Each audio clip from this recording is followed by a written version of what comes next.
สวัสดีค่ะยินดีต้อนรับสู่การเจาะลึกประเด็นน่าสนใจประจำวันนี้นะคะ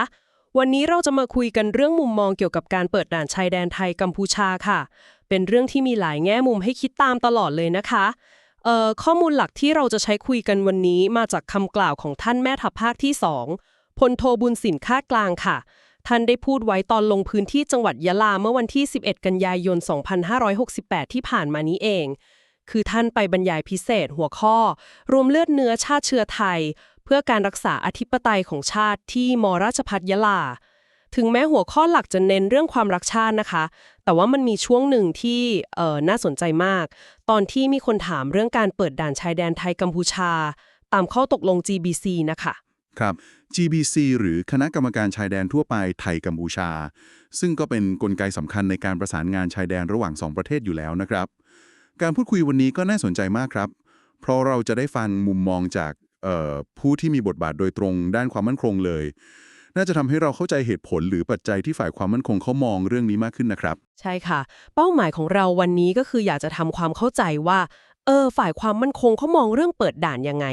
มีเหตุผลอะไรที่ดูเหมือนจะค่อนข้างระมัดระวังเป็นพิเศษโดยเฉพาะเวลาต้องชั่งน้ำหนักระหว่างเรื่องเศรษฐกิจสังคมแล้วก็ความมั่นคงของชาติซึ่งมันก็ซับซ้อนนะคะเป็นการชั่งน้ำหนักที่ละเอียดอ่อนจริงๆครับแต่ละด้านก็มีความสำคัญต่างกันไปการเข้าใจมุมมองนี้จะช่วยให้เห็นภาพรวมการบริหารจัดการชายแดนได้ดีขึ้นเอาละค่ะงั้นเรามาเริ่มกันเลยดีกว่าจุดที่น่าสนใจที่สุดจากคำบรรยายของท่านแม่ทัพภาคที่2นะคะดูเหมือนจะเป็นคำเตือนที่ว่าคิดให้ดีก่อนเปิดด่านแล้วก็มีคำถามทิ้งท้ายไว้ว่าผลประโยชน์ตกเป็นของใครคำถามนี้น่าจะเป็นแกนหลักในมุมมองของท่านเลยนะคะข้อมูลบอกว่าบรรยากาศตอนบรรยายค่อนข้างเป็นกันเองนะคะท่านก็ทักทายอบอุ่นเล่าถึงความผูกพันส่วนตัวกับพื้นที่ชายแดนใต้เพราะเคยทำงานที่ยะรังแม่ลานที่ปัตตานีมาก่อนแล้วก็ค่อยเข้าเรื่องรักชาติปกป้องอธิปไตยสังคมพหุวัฒนธรรมอะไรแบบนั้นไปแต่พอมีคำถามเรื่องเปิดด่านไทยกัมพูชาขึ้นมานี่แหละค่ะมุมมองด้านความมั่นคงนี่ฉายภาพชัดครับการปูพื้นด้วยบรรยากาศสบายๆก่อนแล้วค่อยเข้าประเด็นที่อาจจะเข้มข้นขึ้นก็เป็นวิธีสื่อสารที่น่าสนใจนะครับทำให้คนฟังอาจจะเปิดใจรับฟังมากขึ้นทีนี้ประเด็นแรกที่ท่านยกมาสนับสนุนการคิดให้ดีเนี่ยคือเรื่องผลกระทบทางเศรษฐกิจค่ะท่านมองว่าการปิดหรือเปิดด่านเนี่ยมันส่งผลต่อเศรษฐกิจกัมพูชามากกว่าไทยนะเพราะว่าพวกทรัพยากรสินค้าต่างๆที่กัมพูชาใช้ส่วนใหญ่ก็มาจากฝั่งไทยเรานี่แหละเพราะงั้นถ้าปิดด่านไปฝั่งนู้นก็จะได้รับผลกระทบโดยตรงมากกว่า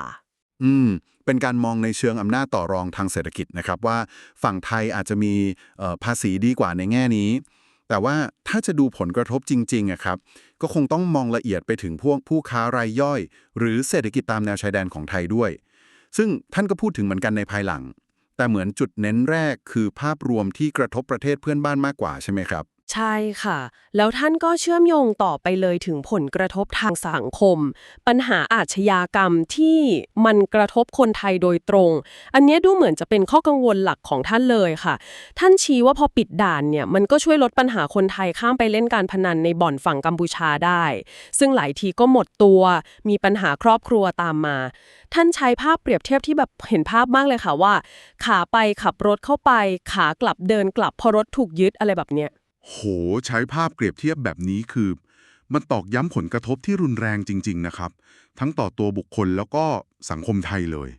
ยังไม่หมดแค่นั้นนะคะท่านพูดถึงปัญหาอาชญากรรมข้ามแดนด้วยโดยเฉพาะพวกแก๊ง call center สแกมเมอร์ต่างๆที่มีฐานอยู่ตามแนวชายแดนฝั่งกัมพูชาเยอะเลยแล้วก็มีคนไทยบางส่วนนี่แหละค่ะที่ข้ามไปทำงานในขบวนการพวกนี้แล้วก็มาหลอกคนไทยด้วยกันเอง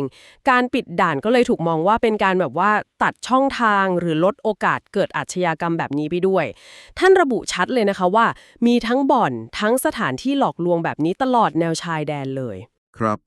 การรวบเอาปัญหาทั้งการพนันทั้งการหลอกลวงออนไลน์มาเป็นเหตุผลให้พิจารณาเรื่องเปิดปิดด่านอย่างรอบคอบเนี่ยมันก็สะท้อนว่าในมุมมองนี้ผลเสียที่เกิดกับคนไทยโดยตรงเนี่ยถูกให้น้ำหนักความสำคัญค่อนข้างสูงเลยนะครับอาจจะสูงกว่าผลประโยชน์ทางเศรษฐกิจจากการเปิดด่านด้วยซ้ำซึ่งมันก็วนกลับไปคำถามเดิมที่ท่านตั้งไว้ว่าเปิดแล้วผลประโยชน์ตกเป็นของใครถ้าคนไทยเสียประโยชน์ทางสังคมแบบนี้ และที่ดูเหมือนจะเป็นประเด็นที่สำคัญมากๆเลยนะคะคือเรื่องความมั่นคงโดยตรงพลโทบุญสินให้เหตุผลที่ฟังแล้วก็แอบตกใจนิดหน่อยค่ะว่าสินค้าบางอย่างที่เราส่งไปกัมพูชาเนี่ยอย่างเช่นปูนซีเมนต์หรือว่าน้ำมันเชื้อเพลิง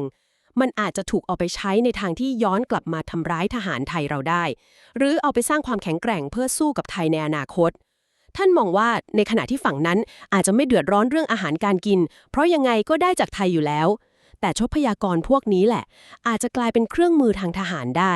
นี่เลยเป็นเหตุผลสำคัญที่บางทีอาจจะต้องปิดด่านเพื่อความมั่นคงของเราเอง ประเด็นนี้สะท้อนถึงระดับของความไม่ไว้วางใจหรือการประเมินภัยคุกคามที่ค่อนข้างอย่างรากลึกอยู่เหมือนกันนะครับการมองว่าสินค้าพลเรือนทั่วไปอย่างปูนหรือน้ำมันอาจจะกลายเป็นภัยความมั่นคงได้เนี่ยมันแสดงถึงกรอบการมองความสัมพันธ์ชายแดนที่ให้น้ำหนักกับมิติความมั่นคงเป็นอันดับแรกจริงๆซึ่งก็เป็นมุมมองที่เข้าใจได้นะครับจากตำแหน่งผู้บัญชาการทหารที่รับผิดชอบพื้นที่โดยตรงถึงแม้มันอาจจะดูขัดกับหลักการค้าเสรีหรือความสัมพันธ์ชั้นมิตรแบบปกติทั่วไปบ้างก็ตามมันเชื่อมโยงกับที่ท่านอ้างอิงคำพูดของผู้ใหญ่ท่านหนึ่งด้วยนะคะที่ว่าผลประโยชน์ของชาติต้องมากก่อนประโยชน์ส่วนตนซึ่งคำว่าผลประโยชน์ของชาติในบริบทนี้เนี่ยก็ถูกตีความโดยให้น้ำหนักกับความมั่นคงการป้องกันภัยคุกคามเป็นหลักเลยค่ะแต่ท่านก็ยอมรับนะคะว่าปิดด่านมันก็กระทบผู้ค้าชายแดนแหละแต่ท่านก็ยกตัวอย่างเสียงสะท้อนจากบางส่วนที่เคยให้สัมภาษณ์ไว้ประมาณว่ายอมลำบากยอมให้ปิดไปเลยขอแค่ให้ประเทศไทยรบชนะซึ่งคำว่ารบชนะในที่นี้ก็อาจจะไม่ได้หมายถึงสงครามจริงๆจังๆนะคะแต่จะหมายถึงการรักษาผลประโยชน์หรือจุดยืนของชาติในภาพรวมมากกว่าครับการอ้างเสียงสะท้อนแบบนี้ก็เป็นการสร้างความชอบธรรมให้กับแนวคิดที่ว่าความมั่นคงของชาติในภาพใหญ่นั้นสำคัญกว่าผลประโยชน์ทางเศรษฐกิจของคนกลุ่มเล็กๆในพื้นที่ชายแดนเป็นการจัดลำดับความสำคัญที่ชัดเจนมากครับจากมุมมองของฝ่ายความมั่นคงตามที่ท่านนำเสนอมาสรุปคือในส่วนของการบรรยายนะคะเหตุผลหลักๆที่ท่านแม่ทัพภาค2ยกมาสนับสนุนให้คิดดีๆก่อนเปิดด่านหรืออาจจะเอียงไปทางปิดด้วย3คือ 1. ผลกระทบเศรษฐกิจต่อกัมพูชามากกว่าไทย 2. ผลกระทบสังคมต่อคนไทยทั้งเรื่องพนันเรื่องสแกมเมอร์และ 3. ความเสี่ยงด้านความมั่นคงที่สินค้าอาจถูกใช้ย้อนกลับมาทำร้ายไทยได้ ทั้งหมดนี้ก็ถูกผูกกับคำถามว่าผลประโยชน์จริงๆตกอยู่กับใครแล้วก็การให้ความสำคัญกับประโยชน์ชาติเหนือสิ่งอื่นใดค่ะครับเป็นการวางกรอบปัญหาที่ชัดเจนเลยโดยเน้นไปที่ความเสี่ยงแล้วก็ผลกระทบเชิงลบต่อฝั่งไทยเป็นหลักทั้งในมิติสังคมแล้วก็ความมั่นคงทีนี้เรื่องยังไม่จบแค่นั้นค่ะหลังจากบรรยายเสร็จเนี่ยพลโทบุญสินท่านก็ได้ให้สัมภาษณ์กับนักข่าวเพิ่มเติมด้วยซึ่งก็มีประเด็นที่ช่วยขยายความให้ภาพมันครบขึ้นไปอีกค่ะท่านย้ำว่าสุดท้ายแล้วเนี่ยการตัดสินใจว่าจะเปิดหรือปิดด่านมันก็ขึ้นอยู่กับนโยบายและเหตุผลของรัฐบาลเป็นหลักเพราะเป็นการตัดสินใจในภาพรวมที่ต้องดูผลประโยชน์ของชาติเป็นสำคัญที่สุดเป็นการแสดงความเข้าใจในบทบาทและกลไกการตัดสินใจของภาครัฐนะครับว่าอำนาจสุดท้ายก็อยู่ที่ฝ่ายบริหารแต่ในขณะเดียวกันก็เหมือนเป็นการส่งสัญญาณไกลๆว่ามุมมองของฝ่ายความมั่นคงเนี่ยก็เป็นข้อมูลสำคัญนะที่รัฐบาลควรจะต้องรับฟังและเอาไปพิจารณาประกอบด้วยถูกต้องเลยค่ะท่านเน้นว่าต้องฟังเหตุผลจากทุกฝ่ายเลยทั้งฝ่ายที่มีอำนาจตัดสินใจว่าเขามีเหตุผลยังไงแล้วฝ่ายความมั่นคงเองก็มีเหตุผลเบื้องหลังที่อาจจะไม่ได้เปิดเผยทั้งหมด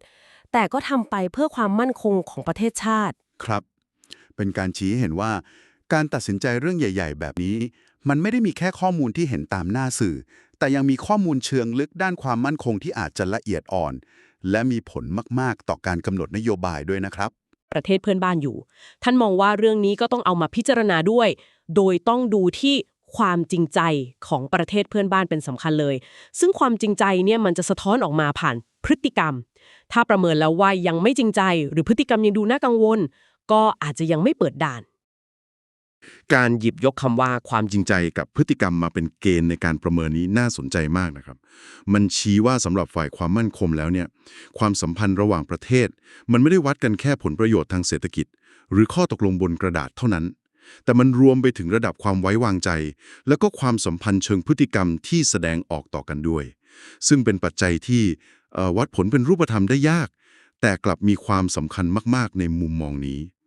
ใช่ค่ะมันทำให้เห็นว่าการประเมินสถานการณ์มันซับซ้อนกว่าแค่ตัวเลขการค้าหรือพิธีการต่างๆต้องอาศัยการตีความเจตนาตีความพฤติกรรมประกอบด้วยซึ่งแน่นอนว่ามันก็เปิดช่องให้ใช้ดุลยพินิจได้พอสมควรเลยนะคะแน่นอนครับ แล้วมันก็สะท้อนว่าความสัมพันธ์และความไว้วางใจระหว่างเพื่อนบ้านเนี่ยเป็นองค์ประกอบพื้นฐานที่สำคัญมากๆเลยนะครับสำหรับการตัดสินใจในเรื่องที่ละเอียดอ่อนอย่างการเปิดปิดด่านจากมุมมองของฝ่ายที่รับผิดชอบด้านความมั่นคงโดยตรง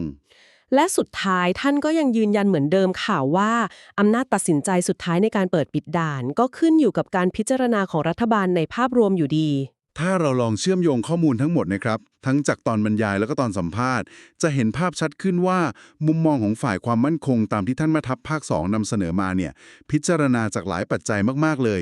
ทั้งผลประโยชน์แห่งชาติที่ให้น้ำหนักด้านความมั่นคงสูงมากความมั่นคงภายในประเทศเองผลกระทบทางสังคมต่อคนไทยทั้งพนันทั้งอาชญากรรมผลกระทบทางเศรษฐกิจทั้งต่อไทยและเพื่อนบ้านโดยมองว่าเพื่อนบ้านกระทบมากกว่าและที่สำคัญคือท่าทีและความสัมพันธ์ระหว่างประเทศที่วัดจากความจริงใจและพฤติกรรมซึ่งทั้งหมดนี้ก็ต้องนำมาชั่งน้ำหนักกันอย่างรอบคอบ ก่อนจะกลายเป็นข้อเสนอแนะ หรือนำไปสู่การตัดสินใจในระดับนโยบายต่อไปนะครับ ค่ะจากที่เราได้เจาะลึกมุมมองของท่านแม่ทัพภาคที่ 2วันนี้ก็ทำให้เห็นภาพชัดขึ้นจริงๆค่ะว่าเหตุผลด้านความมั่นคงทั้งภัยคุกคามที่อาจจะเกิดขึ้นได้แล้วก็ผลกระทบทางสังคมที่กระทบคนไทยโดยตรงเนี่ยถูกหยิบยกขึ้นมาเป็นแกนหลักเลยในการพิจารณาเรื่องเปิดปิดด่านชายแดนไทยกัมพูชาควบคู่ไปกับการมองผลประโยชน์แห่งชาติในภาพรวมแล้วก็การประเมินสถานการณ์ความสัมพันธ์ระหว่างประเทศอย่างใกล้ชิดด้วยต้องย้ำอีกทีนะคะว่านี่เป็นเพียงมุมมองหนึ่งซึ่งมาจากฝ่ายความมั่นคงที่สะท้อนให้เห็นถึงความซับซ้อนความท้าทายในการบริหารจัดการพื้นที่ชายแดนซึ่งต้องดูปัจจัยรอบด้านจริงๆค่ะแล้วก็มีการให้น้ำหนักความสำคัญที่อาจจะต่างกันไปตามบทบาทหน้าที่และมุมมองนะคะใช่ครับ แล้วมันก็นำไปสู่คำถามที่น่าสนใจให้เราคบคิดกันต่อนะครับว่า แล้วเราจะสร้างสมดุลยังไง ระหว่างความต้องการทางเศรษฐกิจของคนในพื้นที่ชายแดน ซึ่งแน่นอนว่าเขาก็อยากค้าขาย อยากให้เปิดด่าน กับข้อกังวลด้านความมั่นคง ผลกระทบทางสังคม ที่ฝ่ายความมั่นคงหยิบยกขึ้นมา มันจะมีแนวทางการบริหารจัดการแบบไหน ที่จะตอบสนองความต้องการที่หลากหลายเหล่านี้ได้ โดยให้เกิดประโยชน์สูงสุดและยั่งยืนกับทุกฝ่ายจริงๆ และอีกประเด็นที่ท้าทายไม่แพ้กันเลย ก็คือเรื่องเกณฑ์การประเมินความจริงใจและพฤติกรรมของประเทศเพื่อนบ้านที่ว่าเนี่ยในทางปฏิบัติเราจะวัดผลหรือประเมินสิ่งที่เป็นนามธรรมแบบนี้ให้มันเป็นรูปธรรมที่ชัดเจนและเป็นที่ยอมรับร่วมกันได้ยังไงบ้างหรือว่าสุดท้ายแล้วมันก็ยังคงเป็นการใช้ดุลยพินิจการตีความสถานการณ์เป็นหลักอยู่ดีซึ่งก็อาจจะนำไปสู่ความเห็นต่างหรือความท้าทายในการดำเนินนโยบายต่อไปได้อีกเหล่านี้เป็นคำถามสำคัญที่ต้องหาคำตอบกันต่อไปนะครับในการบริหารความสัมพันธ์ชายแดนครับ